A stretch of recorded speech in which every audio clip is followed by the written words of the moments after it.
successful. Yeah.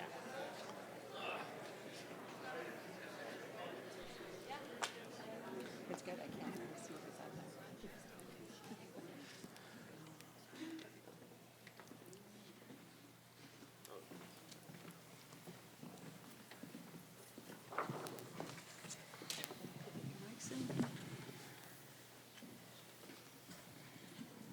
Ready to go?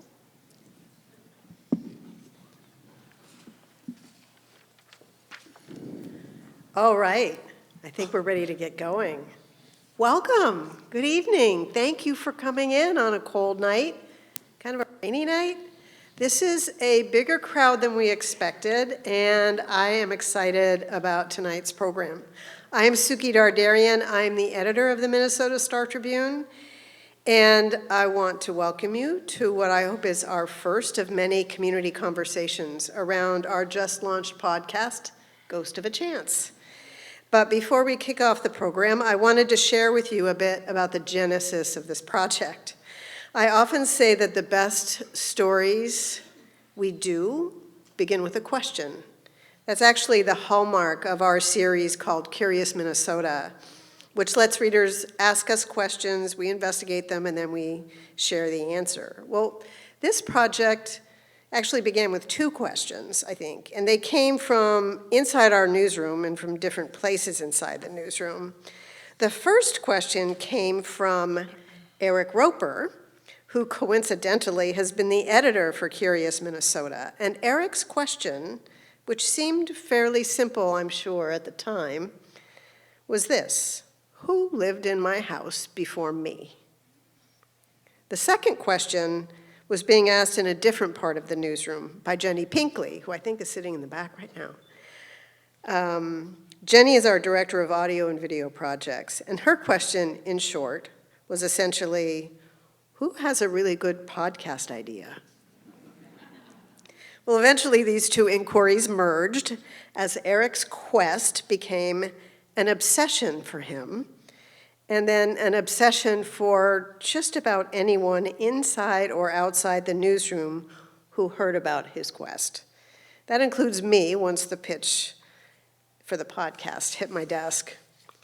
That's because the more we learned about Harry and Clementine Robinson, the people who had lived in Eric's house, the more curious we all got, and the more that story meant something to us. It wasn't just a good story or a good podcast idea. It was a chance to learn and reflect and to ask ourselves more questions about this place and this time, and to have more conversations. And that part of Ghost of a Chance begins today with this discussion. So thanks for being here. And let me introduce you to a few more people who have been critical to this journey. First is Melissa Townsend, who joined us as a writer and producer to do this thing we've never done before, and partnered with Eric to tell his story, to ask him questions, and to help write and edit the podcast. Our data editor, Mary Jo Webster, coordinated the broader production. Kendall Harkness, where are you? Kendall Harkness is our head of culture and community, and she helped us think about framing and engaging the community in telling the story. And to help us with sound design, we recruited the talents of Marcel Malakebu. Hey. Meanwhile, as all of this was going on, our company was looking at candidates to be the Star Tribune's opinion editor. And among the candidates was an award-winning journalist who'd spent much of his career at the Cleveland Plain Dealer, writing and seeking community voices on issues of health, justice, education, race relations. I'm told that when this candidate heard about the story we were pursuing on Mr. and Mrs. Robinson, he knew right then and there he wanted to join the Star Tribune. Thankfully, he got the job, and he has the honor tonight of moderating this conversation, so I'd like to introduce you to Phil Morris.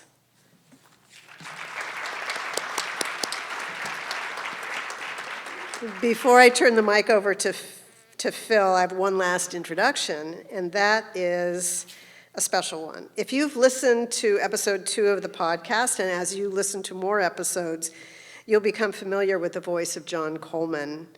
John is the voice of the Black press that we quote throughout the podcast. In real life, John is a singer and a bus driver, born and raised in North Minneapolis, and we've asked him to open up our conversation with a song. John. Okay, I'm sitting here, felt like I was having a brain freeze or something. It's probably appropriate this time of year, right? But this song is a song that was written by James Weldon Johnson in 1899. It was written to commemorate the birthday of Abraham Lincoln, and it was also written to kind of encapsulate the struggle of African Americans during that time, during the Reconstruction era, after the Reconstruction era. And so I'll be singing this. If you know it, you might have to help me. As I said, I've sung this song many times before, but for some reason I'm listening to everything and I'm so enwrapped here. But here I go. Lift every voice and sing till earth and heaven ring with the harmonies of liberty. Let our rejoicing rise high as the listening skies.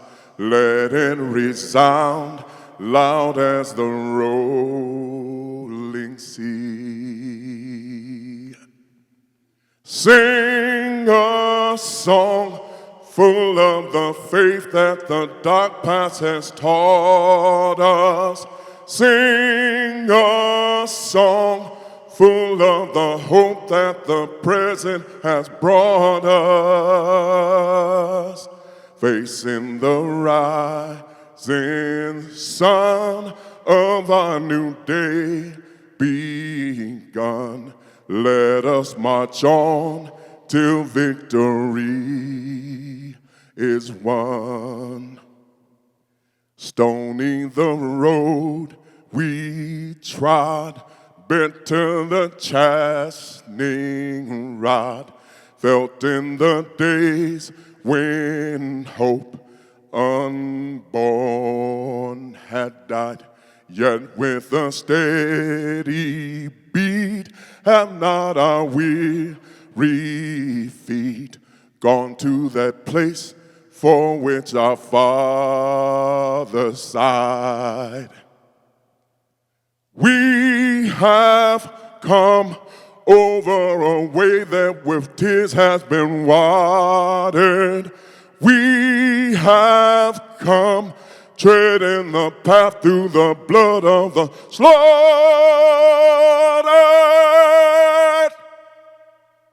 facing the rising sun of our new day begun. Let us march on till victory is won.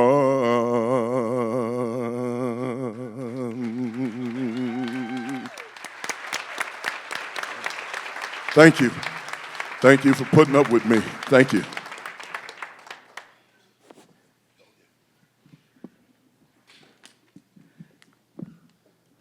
Thank you so much, John. That was beautiful. Somewhere, Harry and Clementine are giving you a standing ovation. I understand, John, you may be working to become a voice actor. You're already there, sir. Thank you for sharing that song. Well, welcome, everyone. Really appreciate you coming out on this Minnesota weathering type of evening, pressing through the elements. But we're here for a really important conversation, and we're just pleased that you have joined us because clearly you've heard about the podcast that we've just released called Ghost of a Chance. The first 2 episodes are now out, and the rest of the episodes will begin to air over the next several Mondays. This podcast, of course, centers on a group of neighborhoods around Kingfield, Bryant, Central, and the Old South Side, as well as Southwest Minneapolis more generally. And you're here, of course, because you're curious about this history and how it continues to show up and help define the community we live in today. And how fortuitous is our timing, because we're celebrating the birthday of Dr. Martin Luther King today. He would have turned 96 today. I believe Reverend King would have celebrated a gathering like the one in this auditorium. As a student of history, he once famously said, "The arc of the moral universe is long, but it bends towards justice." He understood that justice must be informed by a clear understanding of events that preceded the realities he experienced in his lifetime and the realities we are experiencing today. I've listened to the podcast, Ghost of a Chance, and many impressions stand out from the very first episode. Namely, the clear vibrancy of the African American community that was fully vested into the Jeffersonian vision of life, liberty, and the pursuit of happiness. Less than 75 years removed from slavery, Black Minnesotans were enthusiastically pursuing the American dream of home ownership, business ownership, and the advancement of community. And it was happening right here in this neighborhood where we are this evening. So with that, let me introduce you to the people gathered on stage with me this evening for a conversation. We have an incredible panel of experts that I'm so delighted to bring to you now. To my immediate right is Greg McMoore. He is a community historian who grew up in this neighborhood and attended Bryant Jr. High School, the building we are in today. Dr. Kirsten Delegard is the Director of Mapping Prejudice at the University of Minnesota Libraries.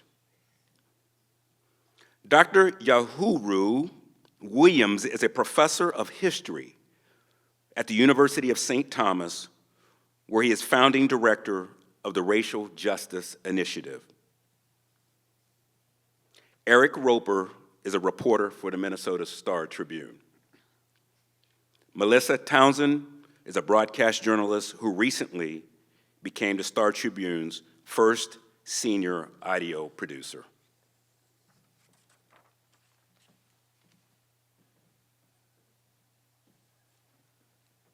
Hi there, Greg. How you doing? I'm doing well. Good. I By really the way, you're from Cleveland, so welcome to Minneapolis. Oh, thank you, sir. I appreciate this. And I really appreciated the way you stood at the start of John's rendition of the national anthem. That's a song that's been around for well over 100 years, and I'm sure the Robinsons probably stood for it at some point as well. Well, let's talk a little bit about this neighborhood. This was actually, as we said earlier, your school. Tell us a little bit about it. Were you the big man on campus? No, not at all. Though this does feel like Old Home Week, and welcome to all you folks who are coming into the South Side and here at Bryant Jr. High School. Briefly, my family raised us down on 42nd and Oakland in the Field Regina neighborhood, which was the north end of the old school districts that they used to have. I grew up in McCray Park, Field School, and all of my partners from down there went to Ramsey and Washburn High School. Because I was on the north end of the district, I had to come to Bryant, okay, and being networked or into Central High School. Before I came here, I knew that might be a bit of a challenge because I was from a different neighborhood. But once I arrived here, there was a good feel to it. It took me some time to get to know everybody. We were from different neighborhoods. But once I started here in 7th grade, I realized the importance of building relationships and all the little nuances that the Minneapolis Public Schools should have and that our neighborhoods have. Okay. As I mentioned, I grew up down on 46th Street, but I joined the football teams up here, which were over at King Park. I became a class vice president by the time my 9th grade year had come along, with aspirations of going to Central High School. Now, what I will say real briefly is I do remember one of my situations, this stage right in this spot is where Mr. Riley, the music teacher, tested me on my clarinet. It was completely empty out there. My grade depended on it. You know, I was an athlete that crossed over and played some music, but I was nervous. I think I got a pretty good grade. Passed it, yeah. So. No, so you were the big man on campus. Not only were you a musician, you were a star That's your athlete. language. That's you. Okay. Okay, we're going to hop around a little bit here on stage. We're going to move down to you now, Eric. So you came across this couple, Harry and Clementine Robinson. Tell us how and why you became so interested in them, enough to the point that you thought maybe we could tell a bigger, more engaging story about them. Yeah, so, I mean, when this all started out, it was not clear what this was going to turn into, but one of the first things I learned was actually from a map that Kirsten's organization had put together about this group of black families who lived in southwest Minneapolis. And part of that map mentioned, in addition to that there was a protest meeting about 5 blocks from my home. And those are like some interesting things to learn when you move into a home, because my home was on the map, I guess I should clarify. And so that kind of sent me down a path. This was March 2020, but it wasn't clear what this all was going to add up to. And then the more that I was looking at it, the more I became sort of enamored with these people. And then also realized that they were telling me a much larger story than just 2 people's lives. Mm-hmm. What instantly stood out for them, or for you rather, about them being somewhat remarkable? I remember one of the first things I learned about Harry, which you learn in episode 1, so I hope this is some spoilers, I guess, but it's already out. But episode 1, I mean, there's this scholarship. He's like a big star in his high school, and then he gets a scholarship, and then the scholarship is revoked because he's African American. And I learned that like way early on and realized that this was his origin story, and then to like, okay, so what happens next for someone like that? And so and then I connected with people in Indiana who had already known about him, and they were like, oh, we didn't know what happened to Harry. So from the get-go, I was finding things that told me that Harry's story was going to teach me about some injustices and other things in American history that I didn't maybe know before. Right, and being the intrepid reporter you are, did you recognize that this couple were connected to so many monumental points in the history of the development of the city? No, I mean, not initially, right? I mean, as we went on, and you're going to hear this in the podcast, it became clear that the solar system, the social solar system that the Robinsons lived in had all these planets in it of very prominent people and some of whom were in my home. And so that kind of came out over time, and then even connections to the old South Side and the Freeway, which we'll talk about later, they all started to fit into their timeline a little, almost like too neatly. I mean, it really, and Melissa started to see it as we talked about it, but yeah. So it wasn't obvious at the beginning, but it became obvious. Well, Melissa, you're the other part of this A-team, the producer and the narrator of the podcast. Did you know about this history at all? And if you didn't, what got you excited about it? Yeah, I had no idea. I moved to Minneapolis from Chicago about 12 years ago.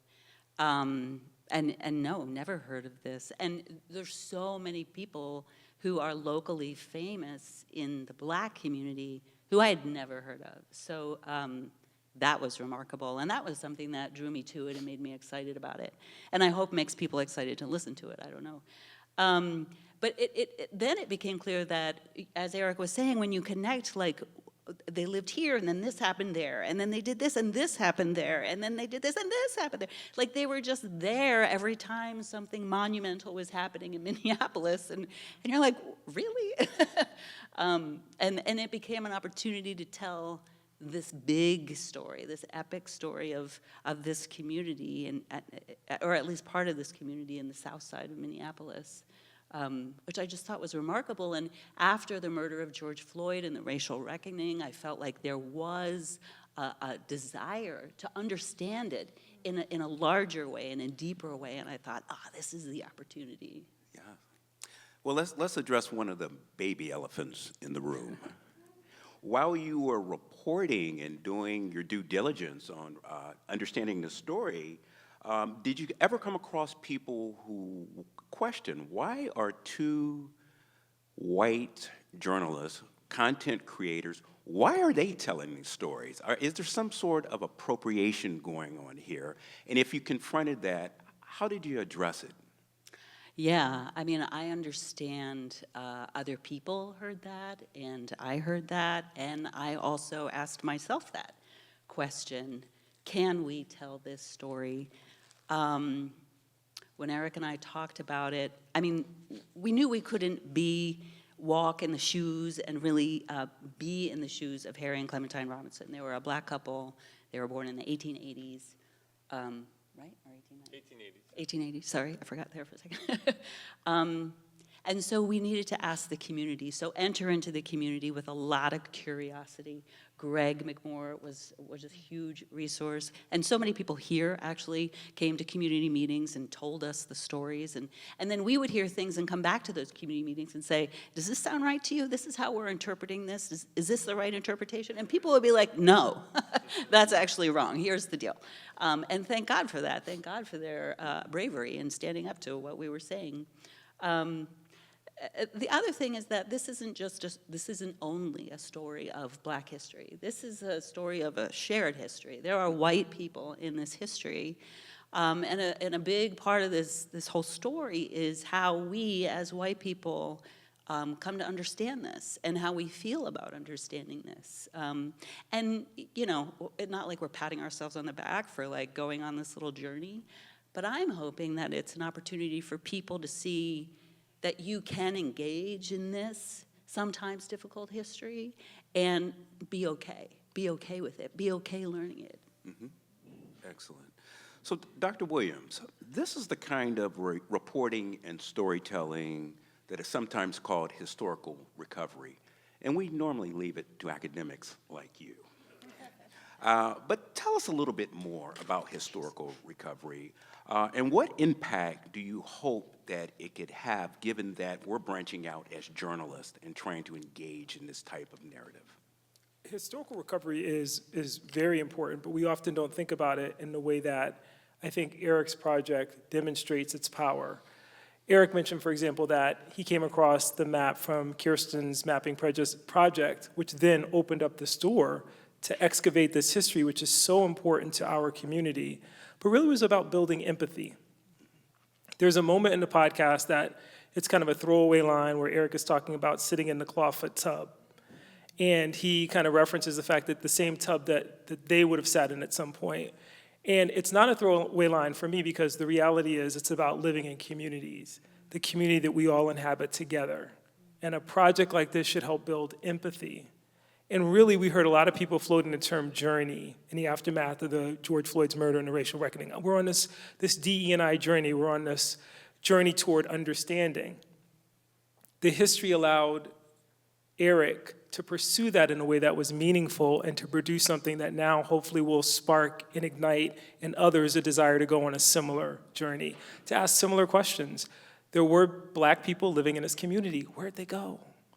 And what can we do, perhaps, to create opportunities for restitution or reconciliation that would be meaningful in not only telling the story, but thinking concretely about the forces that resulted in their removal to begin with. I kind of end with this, and I'm very grateful to be able to sit here with Kirsten because Mapping Prejudice has been such an incredible project and tool for scholars, for historians, and I'm working with a project with my friend Michael Lansing now on policing in Minnesota that does something very similar. But I appreciate that this is a podcast because in an age where people are not inclined to read books, it's going to be hard to argue with folks sitting down and not being compelled by Eric telling a story in such a way that's so human and so empathetic. And it reminds me of what John Lewis said in the aftermath of his final letter to the American people. Everybody loves the quote, the part where they say, John Lewis had good and good trouble, necessary trouble. He said that, but you got to read the whole thing. He said you have to study the past in order to develop extraordinary vision. Mapping Prejudice was about creating a pathway to developing that extraordinary vision. I think this project speaks to what that looks like. When it comes to fruition, it brings the community to come together to talk about, now, how do we move the ball forward? So, Dr. Williams, before we move on to Kirsten and her extraordinary work, I'm going to ask you something that's totally self-interested. In fact, you should probably charge us for this. But what role should we play as journalists in continuing to advance these type of stories? Best question ever. We used to say journalism was the first draft of history. The journalists play an incredibly important role in documenting those stories, forces, and community that ultimately will shape the way that we think about the past and inform the present, and ultimately can have a tremendous impact on the future. So when journalists are very conscious of that, it changes the way in which we think about what they're writing, what they focus on, and whose voices they're bringing into that conversation. We've been very fortunate, and I think the podcast does an incredible job of this. Kirsten's project, certainly Michael's work, the work of Bill Green. I like to joke that when I got here, there was Bill Green and Michael and Kirsten, and so I'm like the fourth Beatle. I'm like the Billy Preston. I came and read the sheet music, and I get to join in. But the thing that's interesting about that, and what I wanted to say about that, is that we go back to the Black press, and we're able to plumb those sources that give us the basic details of the history that we're trying to recover. We can go deeper. We have other tools that then we can kind of expand that story and flesh it out. But ultimately, we're dependent on journalists for that reason. And in a moment, I'll say two things very quickly. In a moment when there's a pushback against education, and we have an effort to sanitize our history, why are people trying? Because they don't want stories like the stories of Harry and Clementine Robinson told. And then number two, when we have this assault on legacy media, and what we saw with the Washington Post and some other papers, I'm proud of the fact that the Star Tribune is telling this story and standing in this work, because what it means is that it's not committed to the first draft, it's committed to the conversation. History and journalism are really about community and conversation. Excellent. Feel free to send an invoice to Suki Darderi. Kirsten, you've been studying segregation and race relations in the city for a decade. Right now, we look out and we have a very specific black communities in Minneapolis. But in the podcast, you say it wasn't always that way. Talk a little bit more about that. What was it like in the early days? Right. So one of the things that I love there's so many things that I love about this podcast. One is that this, in some ways, is the culmination, or not the culmination, but one of the fruits that we hoped would come out of Mapping Prejudice, is people looking at the map and seeing their personal connection to this history. And we didn't expect people to obsessively go on a 5-year quest. We thought it would maybe be a little shorter, and maybe, but I'm just saying, like this is clinically obsessive. Yeah. Yes, right. But just the fact that the maps that we have made as a team, we hope will germinate all these stories. So one of the things I love about the podcast is it really brings us back to this moment in time in the early 20th century in Minneapolis, and opens our historical imagination to a city before there were these very formal segregative barriers, and actually just as racial covenants, which is what my project documents, are coming into practice. So when the Robinsons bought their house, the city was not particularly segregated. So we've done racial demographic mapping and research that shows that Black people were living all over the city. And I don't want to cast Minneapolis as some kind of racial paradise, but when the Robinsons bought their house, they had no way to know how the city would be transformed very quickly, actually, in the next 3 decades. So in 1910, Black people are living all over the city. By 1940, the Robinsons are gone, and Black people are really segregated into 4 neighborhoods across the city. So here on the Old South Side is one of the epicenters of the Black community in Minneapolis, the near North Side, and then the area that we now call Cedar Riverside, and then there's another small Black neighborhood over by Hiawatha Avenue. Yeah. Eric, let's get you back here, because that history that Kirsten just shared brings us up to a really important moment in the podcast early on. And it's a protest movement or moment centered around a meeting in 1920 in what is now the Kingfield neighborhood. Can you tell us a little bit more about the nature of that protest meeting? Yeah, so this was, like, as I said, one of the first things I learned in doing this project, and there's a lot of people here from Kingfield who probably live fairly close to this meeting on 43rd and Pillsbury. And the thing that I've learned about this meeting, there's maybe 2 primary facts, I guess I would say about it. One is that it was hosted by the South Central Community Club, which in that era, from what I can tell, and I'm happy to send anyone my Google Doc about my research into them, they seem like they were the primary neighborhood group of this area at the time. They lasted like 4 or 5 years. And they had some very influential members, one of whom one of the presidents went on to become a state senator. The other thing that we know about that meeting, and you're going to hear about this in Monday's episode that's dropping, is that meeting ended up getting the attention of the national NAACP, and there's very interesting letters that start going back and forth between James Weldon Johnson, who wrote the song that we just heard, and a local business leader, which really shows sort of the limits of progressivism of that era. So, to me, the meeting, we're talking about 200 people getting together trying to get rid of the 9 Black families who lived in Southwest Minneapolis. And one of those families was the Robinsons, and they, along with a couple of the Bryants, were the closest families to that meeting. So that was, to me, sort of a remarkable thing to learn so early on, because how could you not go down that rabbit hole? I mean, I don't know. Right, But right. I'm saying that. I went down a lot of rabbit holes, so. Well, Kirsten, that meeting, of course, coincided with the rise of racial covenants. Right. Could you give us a little more context of what was happening in the early 1920s? Why was this all of a sudden a thing? Right.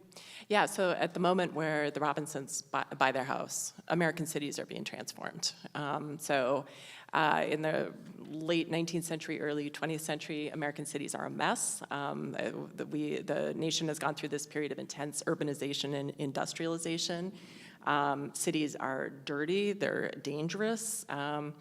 It's sort of across the board, people say something has to change. And so there's a movement, like a progressive city reform movement that emerges in this period. And a lot of my favorite things come out of it. Sewers, garbage collection, parks, the separation of industrial from residential areas. But baked into this movement is also this core belief in scientific racism. So scientific racism is the ideology that asserts that white people are superior and everybody else is inferior, and that that white dominance should be the mode. And so it's because scientific racism is baked into these new ideas about cities that all kinds of things start to emerge in American cities. So you have new tools of segregation, including the racial covenants that we study. You have the realty industry developing new handbooks and guidebooks and directives to their membership about who they should sell houses to and where they should sell houses. So this racism is just seeping into the lifeblood of cities, and so it's changing the built environment. That sounds very clinical, right? But it's also inciting grassroots violence, like the neighborhood meeting that Eric is talking about. If you can imagine being in an auditorium like this that's full of people who come together and on a Minnesota evening to figure out how to get rid of some of their neighbors, all right? It's pretty visceral. And you see those kinds of those grassroots, racial violence, racial terror emerging in neighborhoods like Kingfield, because it's too late to put racial covenants in because the houses have already been built. So you have that kind of more maybe sort of polite hostility or violence. You also have the Klan. Minneapolis is one of the centers of the Ku Klux Klan, the urban Klan. And at the time that the Robinsons move into their house, there's 10 active chapters of the Ku Klux Klan in Minneapolis. Open members of the Klan are active in the school system, in the police force, in local politics. And these are people who are open about their Klan membership. So all of this is really, the Robinsons buy their house sort of at a moment of hope, and they have no way of knowing that this storm is coming down the pike towards them. Right. And at some point, the podcast explains how and why so many black families, including the Robinsons, moved here to this community, Bryant and Central. But then, of course, in the 1960s, if we can jump ahead, I-35 West was built. And it wasn't like Rondo. The freeway did not go straight through the black neighborhood, but damage was done. Eric, give me your 60-second reaction. I know that'll be difficult for you, but how are the Robinsons connected to the building of the freeway?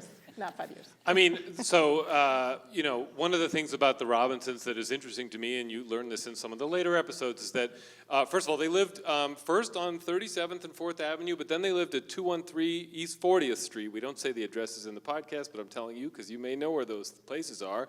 That's one house off the freeway. So Clementine would have basically seen the homes getting demolished from her stoop just off the pedestrian bridge right there on 40th Street. And so, and she dies in 65, but she's an old lady sort of watching this happen. So that was another instance of when, they took us to a place that was very important. And Greg can speak more to In fact, Greg, let's go to you. Your family's house was in the path of that freeway.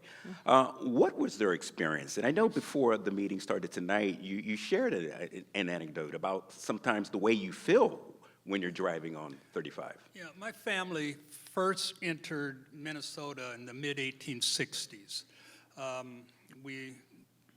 We were enslaved in Virginia, made our way to Hastings, and from Hastings to the South Side. My grandmother graduated from Hastings, came to the South Side 1912, 1913. The home that was our big house, everybody in the family went through that house, was at 416 East 25th Street. When I'm on my way to downtown Minneapolis, I feel my way through our driveway, through our living room. My cousin talks about how the state came and offered my grandmother money because they were going to take our house. From there, we headed further down south. It was what we were supposed to do. I was raised on 42nd in Oakland, not too far from here. And there was a concentration of us, pretty much from Lake Street down to Minnehaha Creek on either side of 4th Avenue. That was that was our home. That was a safe place to be. That's where our institutions were, our business community, our educations. Our churches. I'm a member of St. Peter's AME Church, where my family has been a member of since the early 1900s. Our third church, quite frankly, because the first two were destroyed by fire. Figure that out. So we had our community here. We had our community that, in part because perhaps of that freeway, we were put in a situation of developing our own community, where we would live, where we would thrive, a place we could call home, a place we were safe. Yes. And the rest is history. We made a name for ourselves in this community. We turned out influential people, business people, educators, judges, attorneys, medical people. It was all right here. I don't know I was born in the 50s, and I remember the 60s where folks used to talk about invest in your own community, keep your money in your community. Here, not too far from here, the intersection of 38th Street and 4th Avenue, the epicenter of our community, we were able to do that. We were able to do that and took great pride in that and protected it because this was our home. Yeah. Kirsten, Greg just beautifully described how people rooted into the community and in the face of vicious segregation found ways to thrive. But can you speak briefly to ways the freeway was the final step in that slow march to permanently segregating the city? What are your thoughts on that? Well, I mean, the freeway just, it's solidified what, I mean, it made literally a concrete barrier through places where people had gathered, where there were integrated spaces. I'm thinking about Nicollet Field was very much like an integrated gathering space. And I think I just want to give a shout out to a forthcoming book, Human Tolls, that's coming out from the University of Minnesota Press, and it's an amazing collection of essays of community members and historians that talk about the toll that that 35W specifically took on this community. It's harder when we talk about 35W. It's harder to grasp. And I don't want to speak for Greg. I feel like he's been the person who's the interpreter of this, to grasp the impact of the freeway, because it didn't go right down 4th Avenue, right? It didn't flatten. I mean, the amazing thing is that we can still walk down 4th Avenue and see these incredibly important landmarks in Black history and the civil rights movement here in Minnesota. So people are like, well, what's the damage, right? But it's the way that the Old South Side was then cut off from so many amenities and resources on the other side of the freeway, and the way that so many homeowners were, lost their equity and lost their wealth. But Greg, how can you build on this? Well, what I would say is, when that type of action takes place, you have a freeway that goes through your neighborhoods, through your homes. That's not coincidental. No, for sure not. It's not coincidental. If you look at any maps around this country, you can see where the type of so-called development took place, the communities it took place in. And true enough, it's segregated people. And as I mentioned earlier, there was integration in this community. There was integration at this school, at Minneapolis Central High School. We dealt with the businesses. Believe it or not, along 38th Street, probably from the freeway over to Chicago, there was 10 businesses. 10 businesses. Everything from grocery stores to barber shops, et cetera, et cetera, et cetera. We had all that going for us. But we were in a position where we needed to do it and where we did it for ourselves. And so though we were in segregated communities then, to some extent, we made a way, and it felt good. It felt real good. Yahuru, if you could take us up to 30,000 feet and describe how Minneapolis compared to other cities. Did we have some kind of patent on this misbehavior, or how is it working out in other places? Minneapolis is so reflective of the nation. There's a little bit of a lag here. We call it there's a little bit of a lag where wherever's happening, any place nationally, it'll happen here just a little slower because you don't have that large number of that volume of African Americans that live, or people of color that live in this community. So there's a little bit of a lag.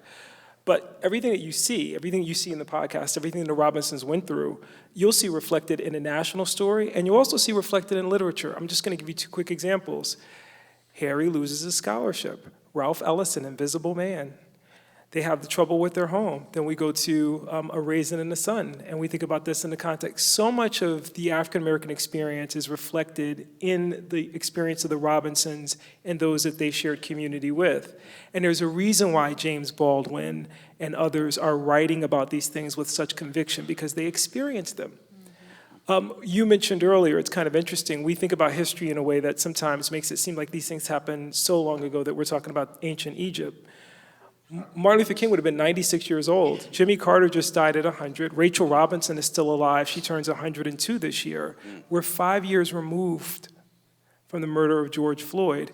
If you measure those in decades, the old woman who's sitting out watching the 35W be built is the same woman who had such hope, who could have sang with pride the words of James Weldon Johnson, lift every voice, the dark past, but the hope that the future has brought us, and to see that future, or that hope frustrated.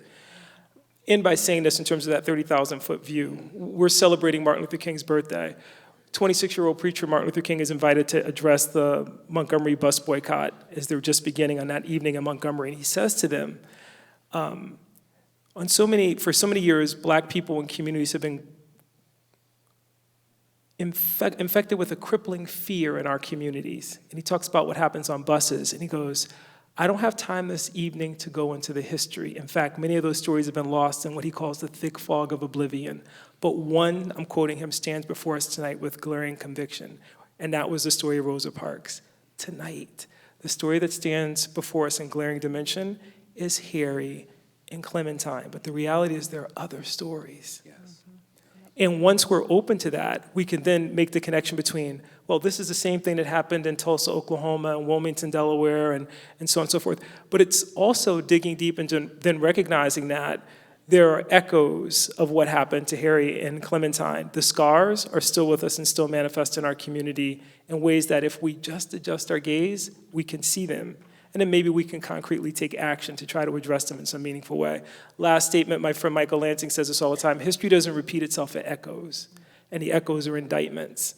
So this isn't the repeating of the history, it's simply us not having learned a lesson to do things to correct them, to address these issues in housing, education, access to places of public accommodation, all the things that the Robinsons would have dealt with. And final point I'll make with regard to this in terms of 30,000 feet, when you leave here tonight, if you're inspired by this podcast, try to find that Harry's Chicken Shack, because there are plenty of black businesses that could use your dollars.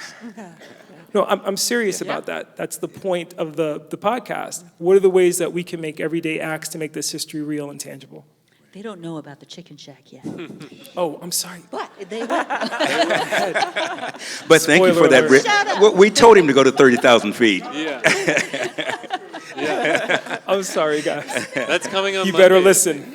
That's on Monday. Tune in on Monday. No spoilers. Yeah. So, Eric, a few people that you spoke with in the creation of the podcast told you that they wanted this to lead to constructive action in the community. So what is your employer going to do about it? Oh, yeah. All right. So, I mean, in some ways, I think this is sort of the most important question for me. I set out to do this podcast. It cannot be that, we drop this podcast and walk away. I mean, I've lived in Kingfield for 9 years. I feel like, I'm present in this community a lot, and I want to continue to be. I oversee Curious Minnesota. Part of what I said earlier on in this project was, how do we infuse the ethos of Curious Minnesota on the back end of this project? How do we get people asking us questions? I mean, some of you may be sitting out there saying, okay, well, I have a story. What about, why aren't we telling this part of the story? I mean, we want to hear that, and part of this is we want this to be the beginning of a conversation, not the end of it. I mean, and so that's sort of step one, and I know that's like maybe that's like, I don't know if that's a cop-out, but that's sort of like where we have to begin, is sort of learning the history, and to me, I mean, it's given me sort of different views on the world, just to have more empathy and understanding, and also just a greater appreciation of history. I think in a microcosm, I would love to see it if we could somehow turn this into something that brings people across the freeway together. I mean, and many of them are in this room. How do we sort of keep this conversation going? Because I'll be honest, I think this podcast is going to have a lot of attention beyond even the borders of this state. And that's just me being optimistic. Why not? But how do we maximize the good that comes out of that? And so, you know, it's hard for me to sort of put my finger on, okay, we should do this. I mean, Greg and I have talked about, you know, how do we see more economic development in this neighborhood, for example? And that's something that, you know, how do we have discussions that sort of bring some of those together? So I don't have all the answers, but I just want to emphasize that I'm here for the long haul. I live in Kingfield. I intend to live there for a long time. And I want you to hold me to account for sort of being part of this conversation long term and trying to sort of bring people together for more dialogue, which we hope to then reflect in the podcast, which we haven't exactly worked out yet. But how do we do bonus episodes and other things that show how this type of information is impacting the way that people are talking and thinking, et cetera? It's a little long-winded, but yeah. Can I hop in? Dan Bergen, are you here in the house? Yeah, Dan's here somewhere. Yeah, there's Dan Bergen. So, I mean, Dan Bergen's Jim Crow of the North, his career of producing these kinds of restorative justice storytelling, Black history. We need more Dans. We need more Erics. We need more storytelling, and the kind of storytelling, and I mean not only journalism, history, education. It's all under attack right now. Let's just be clear about that. And there are people who do not want to hear these beautiful stories, which is very disturbing to me. So, I mean, one call to action that I would say is that we have to collectively figure out how we can support more storytelling and more history storytelling specifically, and history storytelling that people are not that comfortable, that might be hard for people to hear. So in this moment, I think a lot of people feel exhausted, but I think I just call on people. I mean, obviously, you're all here tonight, so who am I talking to? This is the choir, right? But how do we just maintain our commitment to telling, sharing, and learning from these stories? Yeah, excellent. Melissa, you're the calm voice on the podcast. What do you add to this in terms of what you hope to see going forward, and what is your call to action for the people in this room and for Minneapolis in general? I mean, I like the producer in me is thinking about how we had like 10 versions of the end of the podcast because we couldn't figure out what to say at the end. Like, where do we leave you? Where do we leave us? You know, what's next? You usually throw forward. What's forward? And where we left it was what we can do as a newspaper is create opportunities for conversations. And I actually called my mother and I said, Mom, what do you think?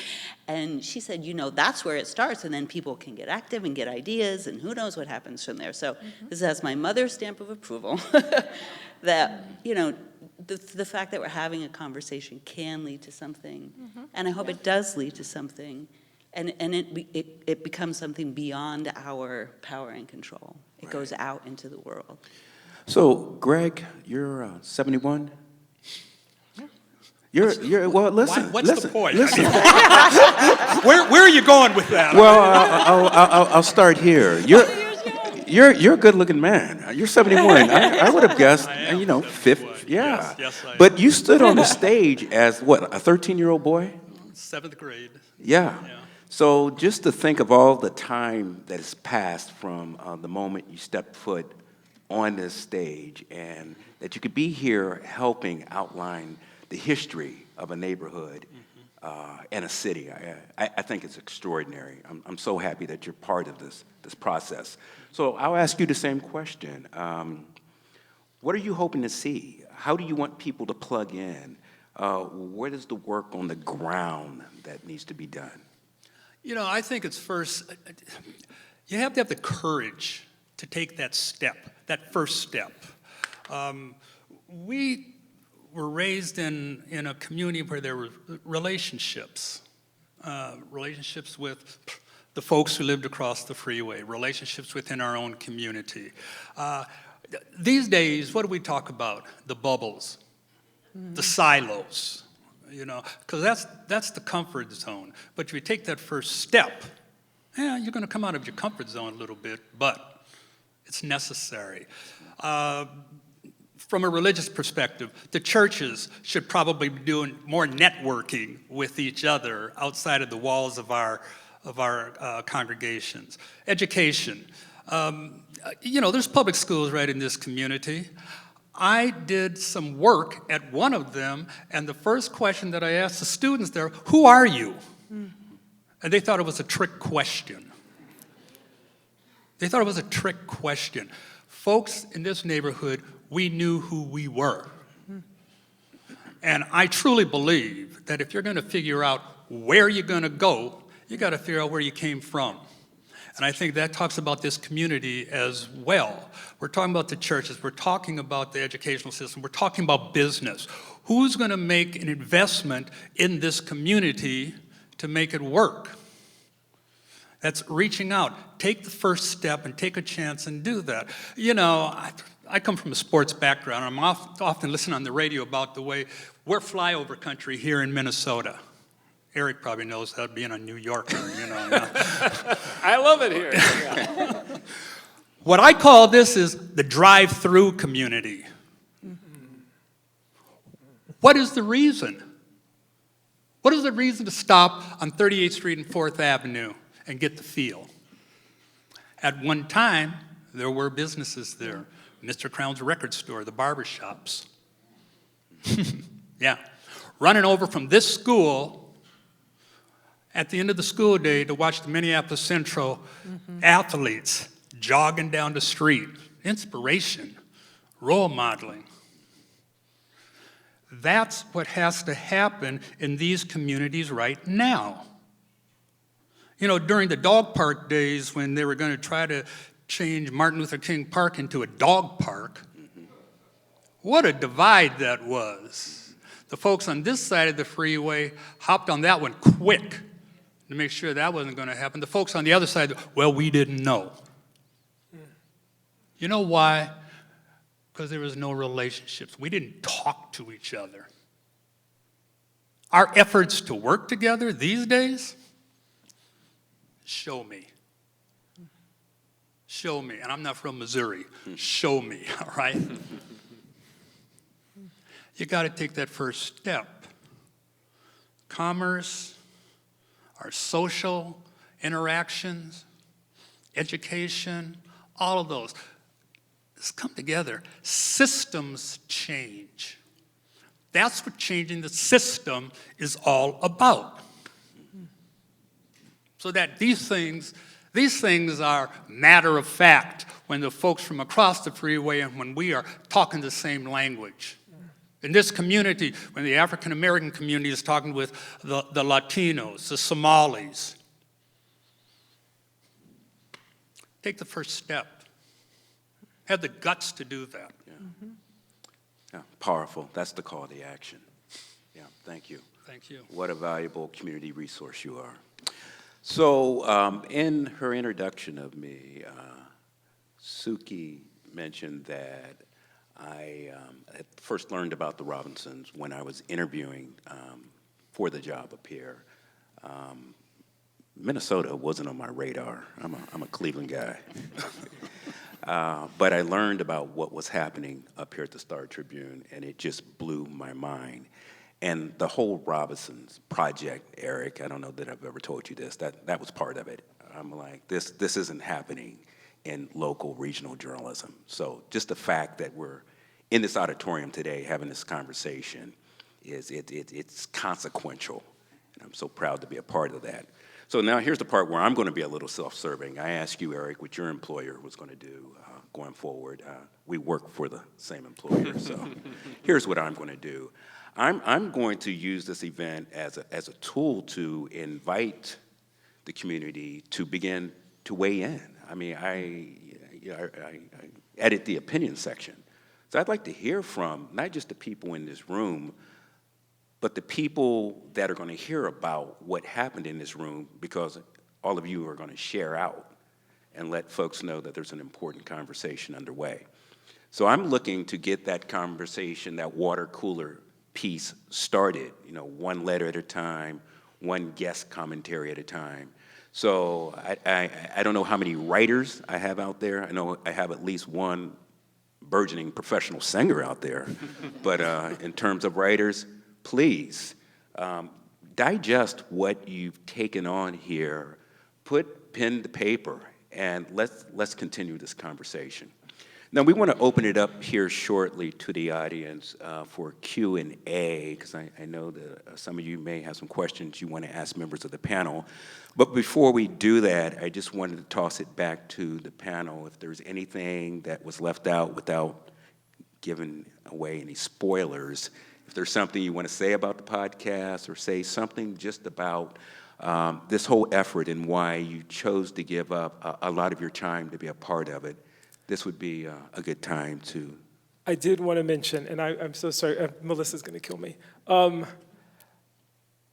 Great thing about this podcast is they resist the temptation to produce a tragedy with a happy ending.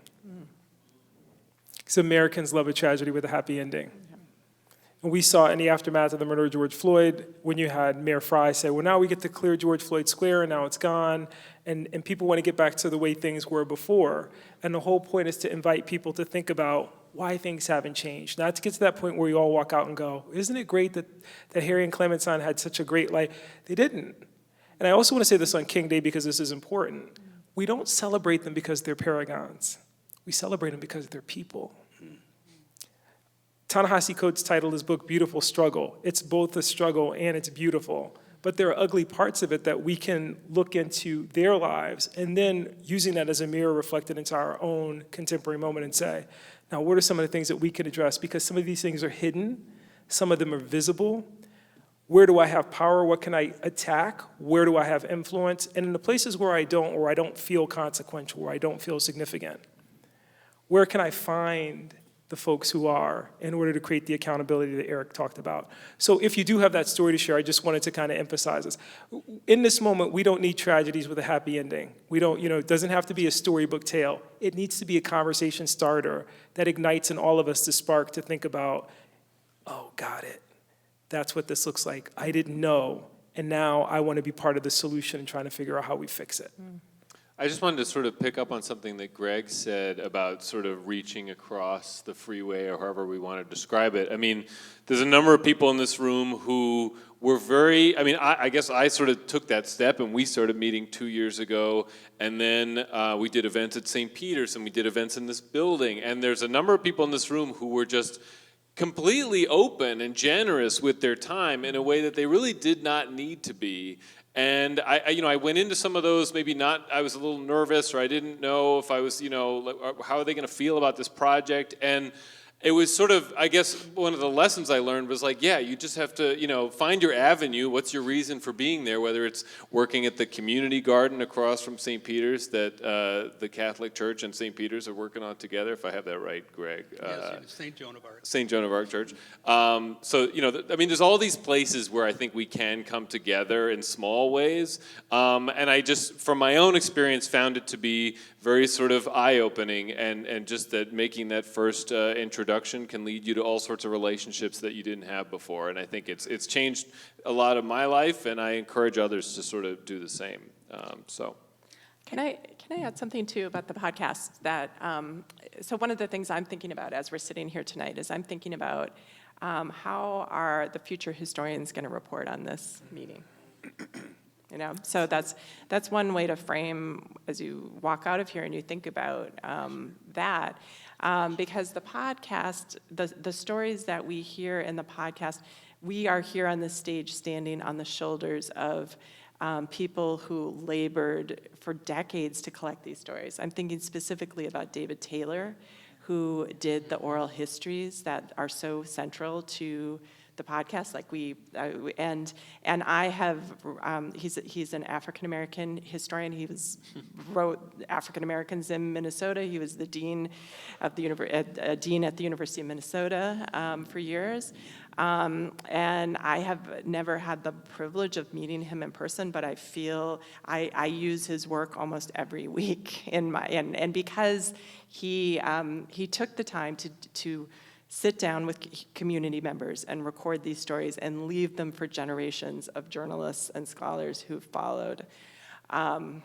So I'm also just like evoking David Taylor tonight too, because we wouldn't be here in some ways without his work as well. And one thing it just reminds me is that one of our goals, or one of the things we've been talking about, is how can we as the Star Tribune convene oral histories in the wake of this and do more, especially with the Black elders of this neighborhood. So just to put that out there, but yeah. Well, just briefly. You can't stop us now. We're done. Where are you? My timekeeper has arrived. Okay, she'll show me the signs, right? When I go back to the dog park days, and those were painful days for folks on that side of the freeway and folks here. One of the pieces that came out of that, not one of the pieces, several, and thank you, Elizabeth Glidden, because she helped to start storytelling circles, book reading circles between folks on both sides of the freeway. In fact, she, I'm sure, had something to do with Michelle Norris coming to Minneapolis, back home, because she went to Washburn High School, with the race card project. Those types of collaborative efforts that bring folks together to take on those tough discussions. David Taylor was a mentor of mine at McAllister College, so we go a long ways back. And I remember and I admire the historical pieces that David has made. Probably Daniel Bergen. I admire the work that he's done through his documentaries. And all these tell the story. And those stories need to continue to be told and shared and pushed forward. It's not enough to sit back and reflect on things like so many of us do. Oh, that's good information. Let's see, what about that? Okay, to reflect on things, but what's the next step? How do you put those reflections together in action to change the flavor, to change the environments of our communities? Great, very good. All right, let's hear from some other voices.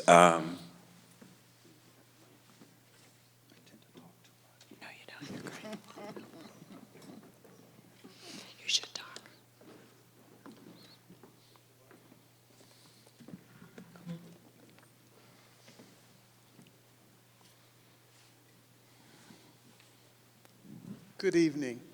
A couple of comments just to talk about next steps. While there's a lot of conversation about storytelling and the courage to take the first step, let me suggest to you that there are lots of places to learn. Within the state of Minnesota, there's the example of what's happening over in Rondo and how that community has come together with its elders, with its young adults, to pull together what are next steps to create an African American district. Another wonderful example is, and you talked about it, you can throw a dart at any major metropolitan area in any state of the union and see the same phenomenon. What is different is if you look at Houston, if you look at Dallas, if you look at Miami, if you look at Detroit, they've done the next step, but they've focused it on what, Greg, you talked about the drive-through communities. They've made the effort to say what creates our vibrancy, what creates our sense of place, not just who were we, but who do we want to be in the future. And while there were things that were not done wonderfully in the past, how do we learn from those to not replicate them? That's been pulled together in a program called Reconnecting Communities. And that's a place to start where you can learn what other parts of this country have done to look at what those next steps are. It's not the great unknown or the undiscovered country. It is literally, there are examples. Can we cut and paste them and drop them into Minneapolis? No. But can we learn from them and see what those opportunities are? Greg talked about the courage of taking the first step. Two people have to make that first step, not one. Good evening, everyone. I'm Reverend Dr. Tracy Gibson, and I happen to have the privilege and honor today to be the pastor of St. Peter's AME Church. I would like to just ask the members of St. Peter's that are in the house today to stand up. And I'm doing this intentionally because first I want to say thank you to all of you on the stage for your time tonight. And secondly, I have members in my congregation that are 100 years old. I have members here that are here tonight, Harriet Solomon, Shirley Callender, that are over 90 years old. We have Gwen Fraction. We have others in our congregation, and Greg, you and I have had the opportunity to talk about some type of way to be able to get their knowledge, their history, their stories out on the table, because we're losing generations of young people who don't understand. We just had our election that happened, and a whole bunch of young folks that I hang out with wouldn't go vote no matter what I said. I couldn't beat them. I tried, but it wouldn't work. Hey, Hillary. And I just want to say the history is still here, and why it's here, we have an opportunity to be able to capture it for the future. So thank you for your time tonight. Thank you.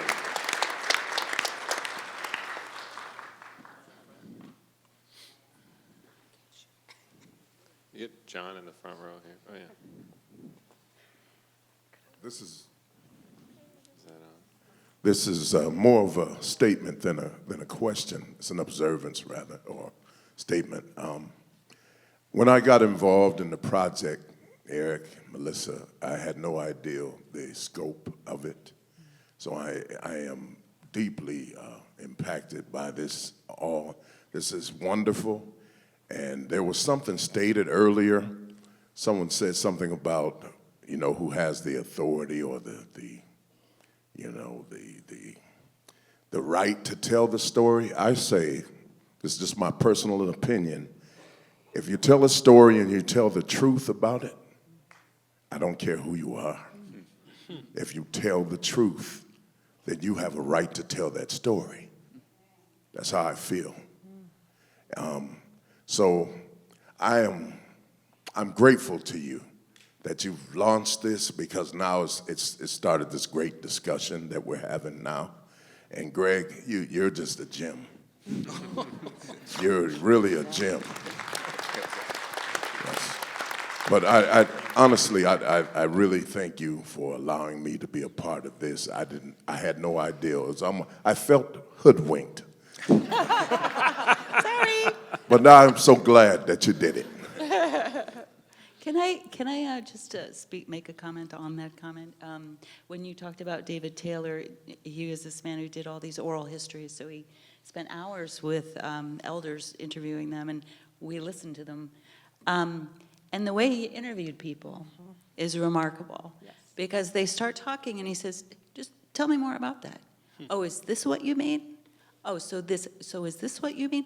And he constantly goes back to make sure he's understanding, which is so central. And that was some of the magic that happened at some of the community meetings we had. We would play, we had Greg McMoore, we had done an interview, and I played some tape of Greg McMoore, and I said, what we're hearing here is this. Is that right? And people would tell us what they thought about that. So that constantly going back and clarifying, because our lived experience is not the same. So it was a powerful experience for me. Just to add on quickly, too, I want to underscore what the pastor said. It was just such a great point. And Michael, in our project, one of the women that we're talking about is a woman named Willie Mae Dimmings, whose name might be familiar to some people in this room. Willie Mae passed away just as we were beginning our policing project, and she figures prominently into that story. And I think we lament the fact that we never got an opportunity to talk to her. And it's inspired us to think about collecting those stories. But there's such community knowledge that we have to preserve.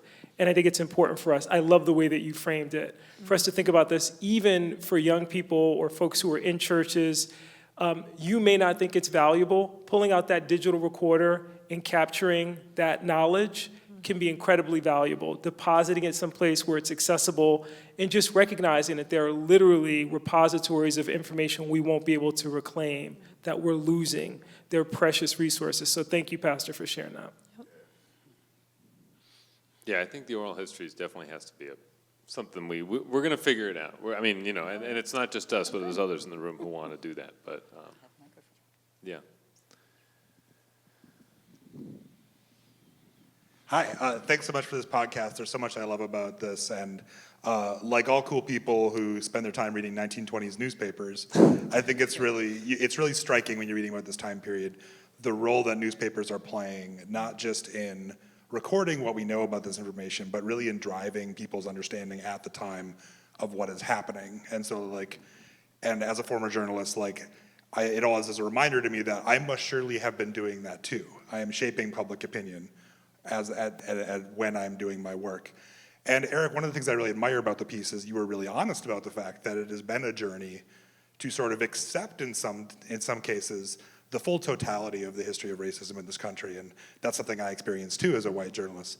I'm curious, now that you've been on this journey, and this is not just a question for you, but for you and the institution, is this going to change anything about the way you cover race in the future, both as a person and as an institution of the Star Tribune? I mean, I'll be honest, I didn't, well, okay, so it's hard for me to speak for the entire paper, right? Personally, I really didn't cover race almost at all, so I've kind of gone a bit 180 on that.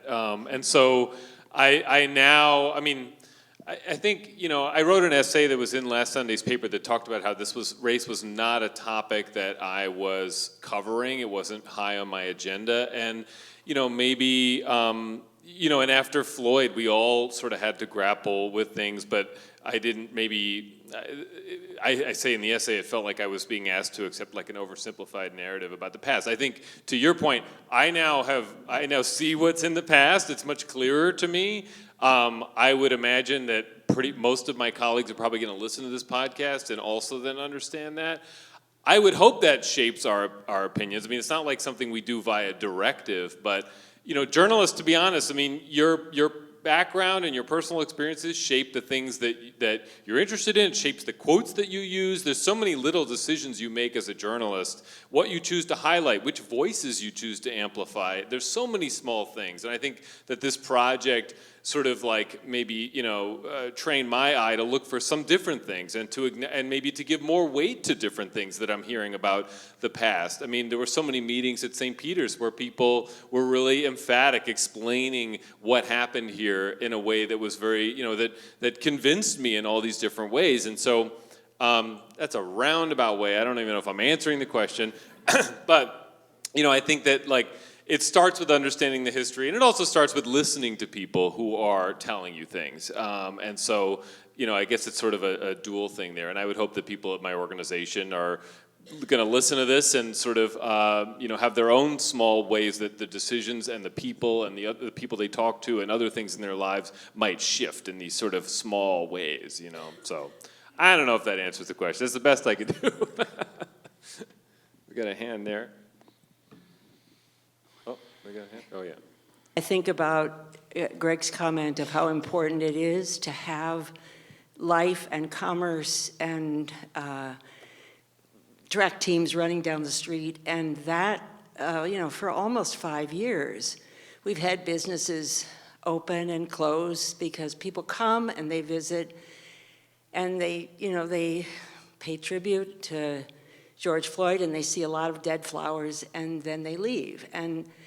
And so it's frustrating to me as a part of this community that there's such an opportunity there to teach about our history, to honor his sacrifice, his murder, and it's frustrating that we can't seem to come to some agreement about what should happen here. And I mean, having looked at all of these places where the community has struggled to understand and to agree on what should happen in the future. I'd just like to hear your reflections.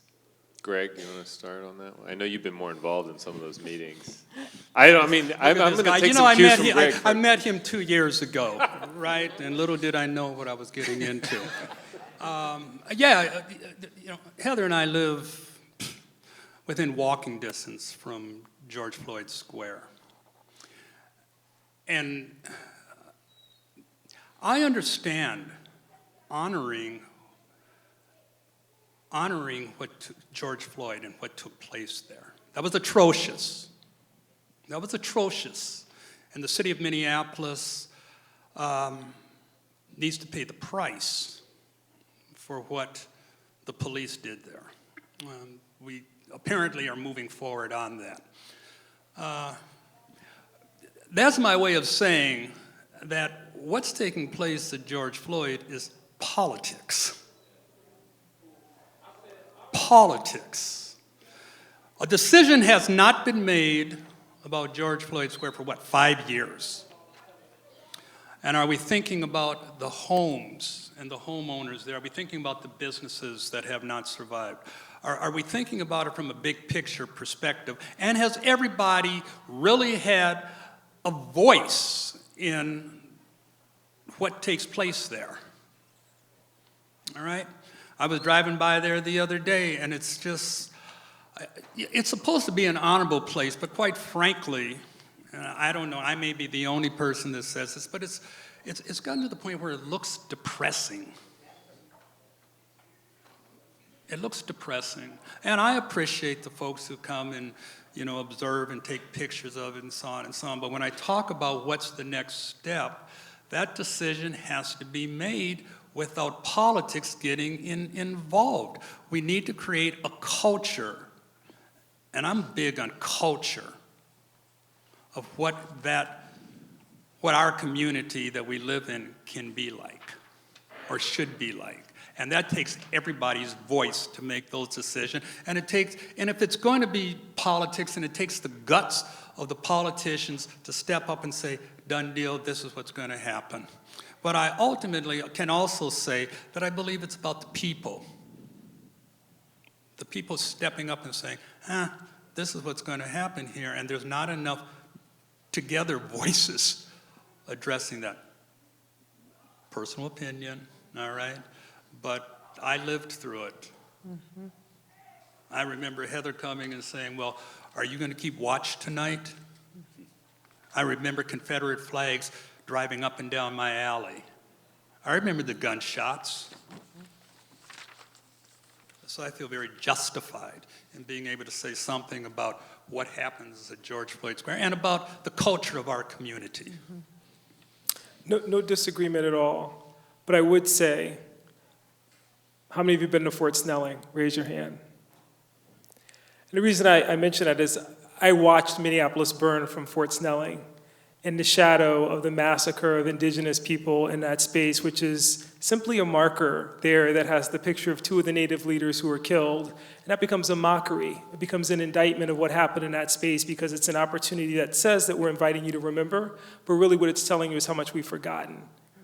I don't think that George Floyd Square should exist in perpetuity. I thought the conversation around removing it so quickly in proximity to the Chauvin verdict was a problem.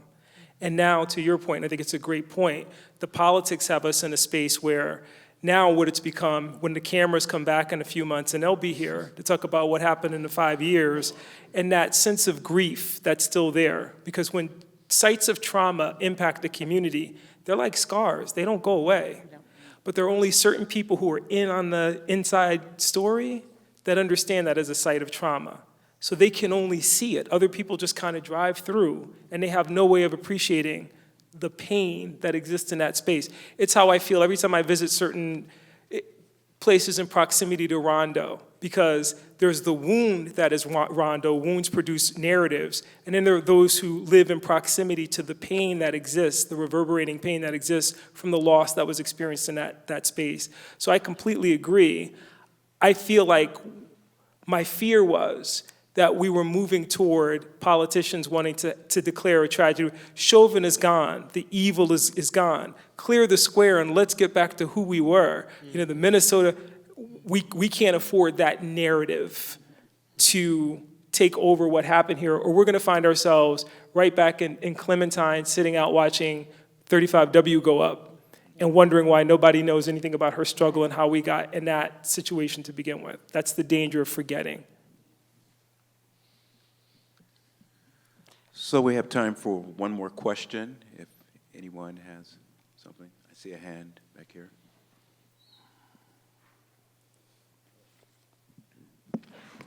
I don't really have a question. Actually, what I wanted to say about George Floyd Square, I was 5 blocks away from that when that happened, where I lived. And it was a very tragic thing. But the thing that I really wish I had seen, and many black people are not going to agree with this, is not have putting that black fist up there, but to have put a heart or love or unity or something that could bring the whole community together. Because I feel like what they did was segregated us, and we took too long to get away from that. It's just my opinion. Nobody has to agree, but I just wanted to say that. Well, thank you, Eric, for wanting to find out who you were sharing a bathtub with. Phil. I found it out, yeah. Thank you. I mean, a great conversation has been launched, and it's going to continue. I just want to thank this wonderful panel. You guys are amazing. Yeah. And you, the audience, thanks for showing up. Yeah. Well, let's continue the conversation out in the lobby. I'm sorry. Oh, we have, sorry? I wanted to recognize one more person. The amazing actor Regina Marie Williams joined us after we started. Woo! She is in the podcast. She's got some really powerful, powerful words that you will hear in a bonus episode. She and John Coleman are our two stars that we didn't expect. Regina was also the Star Tribune Artist of the Year for 2023. So. All right. There's a whole bonus episode that's pretty much all Regina, so you can look forward to that. But it also ties in with the title of the podcast. Anyway, thank you so much for being here, Regina. And so, Eric, the next episode drops when? Monday? Monday. Okay. And then it'll be every Monday until February 10th, which happens to be my birthday, but that's an accident. Yeah. So, but yeah, and keep, we have Ghost of a Chance at StarTribune.com. I have a bunch of business cards in my pocket, but I'm eRoper at StarTribune.com. But seriously, though, we want to hear what you're thinking. What did this conversation mean to you? But what does this podcast mean to you? But, you haven't heard it yet. So, let these couple weeks flow out and then keep letting us know what you're thinking. So, yeah. Thank you so much for coming tonight. Really Thanks for coming. it.